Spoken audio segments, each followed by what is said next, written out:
Simone Rodan, directrice de l'American Jewish Committee Europe pour sa chronique. Bonjour Simone. Comment ça va ?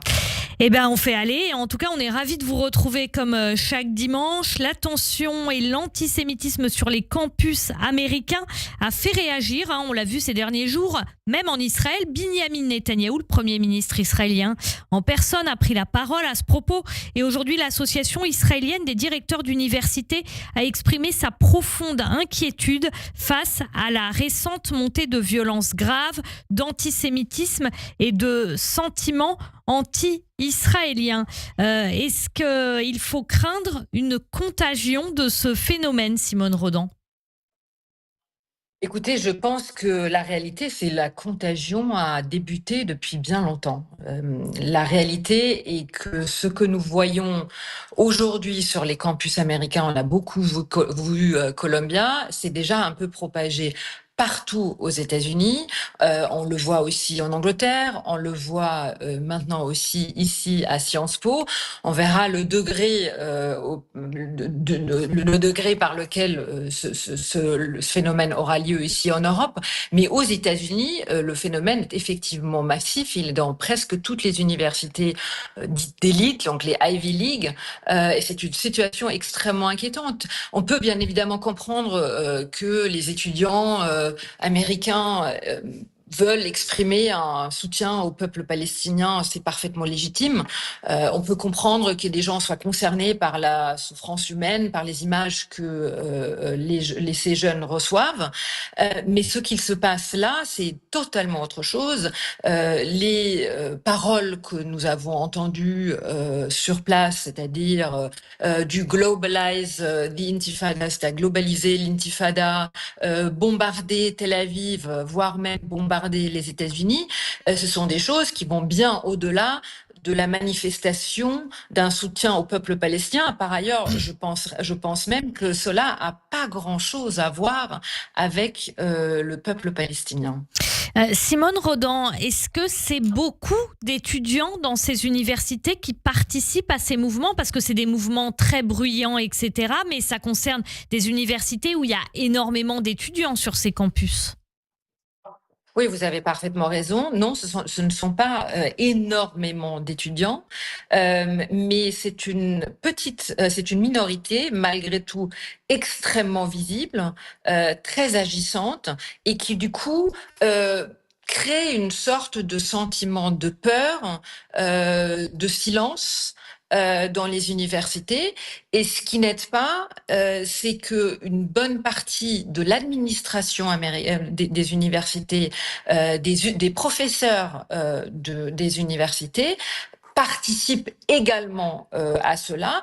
Et là où je pense que nous avons un problème en réalité plus profond et qui n'est pas uniquement la question de l'antisémitisme ou même du pro-Hamas, du pro-palestinisme extrémiste, c'est que il y a un mouvement de fond dans les universités américaines qui a beaucoup été décrite comme un mouvement woke, mais qui traverse en réalité une très grande partie des universités. Et finalement, ce que nous voyons ici, c'est une des conséquences de ce phénomène-là, que nous avons déjà vu en mai 2021, qui en réalité nous avons déjà vu avec le mouvement Black Lives Matter, où par exemple à l'époque, déjà on avait demandé aux étudiants juifs de déclarer que s'ils voulaient participer au mouvement Black Lives Matter, il fallait qu'ils expriment spécifiquement qu'ils n'étaient pas sionistes. Donc tout ce mouvement, ça au fond, le problème, c'est que c'est un mouvement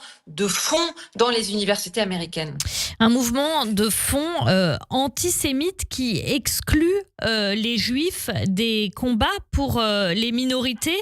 Ça ressemblerait presque à une sorte de comble de l'antisémitisme finalement, pour les juifs qui sont une minorité. Vous avez raison, mais je pense qu'en réalité, quand on place la question de l'antisémitisme dans l'histoire, on se rend compte que l'antisémitisme, d'une certaine manière, s'est toujours greffé sur l'ère du temps. À un moment, c'était la religion qui définissait la société, et donc c'était donc l'antisémitisme religieux propagé par l'Église catholique. Ensuite, c'était la révolution scientifique, dans laquelle on a vu que l'antisémitisme était devenu ensuite scientifique, donc l'antisémitisme de race. Racial. Et aujourd'hui, exactement. Et aujourd'hui, c'est quoi? Aujourd'hui, nous voyons que notre époque, c'est l'époque des droits de l'homme, de l'antiracisme.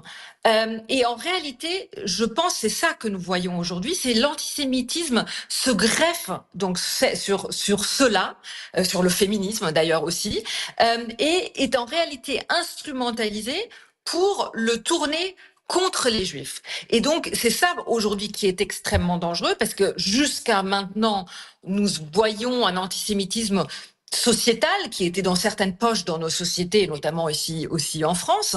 Mais là où ça commence à devenir bien plus compliqué, c'est qu'à partir du moment où c'est adoubé en réalité par les institutions, et donc notamment par exemple le Conseil des droits de l'homme, les organisations droits de l'homme, etc., etc., et donc y compris des universités extrêmement prestigieuses qui en réalité propagent une certaine idéologie qui va vers l'antisémitisme.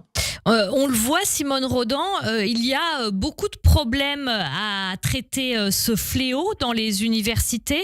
On l'a vu avec des responsables d'université, des directeurs d'université, certains qui ont tenu des propos scandaleux, d'autres qui sont probablement dépassés. Et le fait aussi qu'il y a comme une difficulté à reconnaître ou une volonté de ne pas reconnaître ce qui est antisémite de ce qui ne l'est pas, c'est-à-dire ce qui pourrait s'apparenter à effectivement un soutien aux Palestiniens, et ça c'est tout à fait légitime, ça fait partie du débat d'idées, et ce qui est antisémite. Pourquoi est-ce que nous, en tant que juifs, on n'arrive pas à faire entendre notre voix là-dessus quand on dit que quelque chose est antisémite? On ne nous croit pas. Et ça se passe aussi aux États-Unis. On le voit avec l'ADL, l'Anti-Defamation League, qui diffuse plein de messages et pourtant ils ne sont pas entendus dans ces franges radicales et agissantes. Vous avez parfaitement raison. Je pense qu'il y a plusieurs choses. La première chose, c'est que je pense pendant très longtemps, on s'est épuisé à essayer d'expliquer les concepts intellectuels, pourquoi en réalité l'antisionisme est antisémite ou pourquoi l'antisémitisme se cache derrière l'antisionisme. Et en réalité, je pense qu'il faut arrêter. Moi-même, je dois dire, je me suis surprise cette semaine à me dire il faut qu'on arrête. Parce que la réalité, c'est uniquement les faits qui comptent.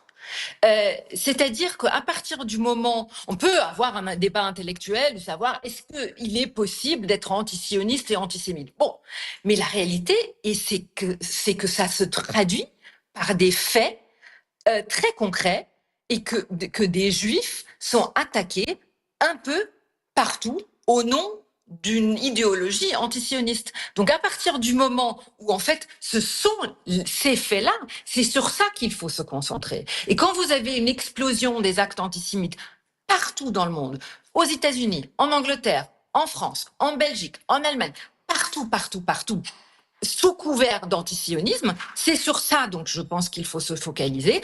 Alors est-ce qu'on se fera plus entendre avec ça? Je ne saurais pas vous dire. Je pense que malheureusement ça fait partie aussi de ce problème d'antisémitisme, c'est-à-dire aussi le refus d'entendre les voix juives, le refus d'entendre les victimes juives, c'est-à-dire à une époque où on construit tout autour des victimes, c'est-à-dire notamment pour les femmes, par exemple, sur les femmes victimes de viol, la première chose qu'on leur dit, on vous croit, mais ce que nous avons par exemple vu avec les viols commis en Israël par le Hamas, on vous croit, sauf quand vous êtes israélien, sauf quand vous êtes juive. Donc, je pense qu'il faut se concentrer absolument sur les résultats, c'est-à-dire nous voyons une augmentation d'actes antisémites très très concrètement et qui ne viennent pas de l'extrême droite. Ça ne veut pas dire qu'ils n'existent pas, mais ils ne viennent pas de l'extrême droite. Et ensuite, se battre pour qu'on se fasse entendre un maximum sans garantie de résultat, bien évidemment.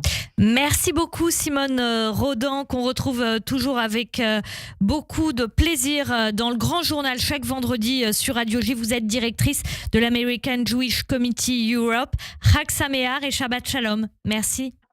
Shabbat Shalom, Chag Sameach.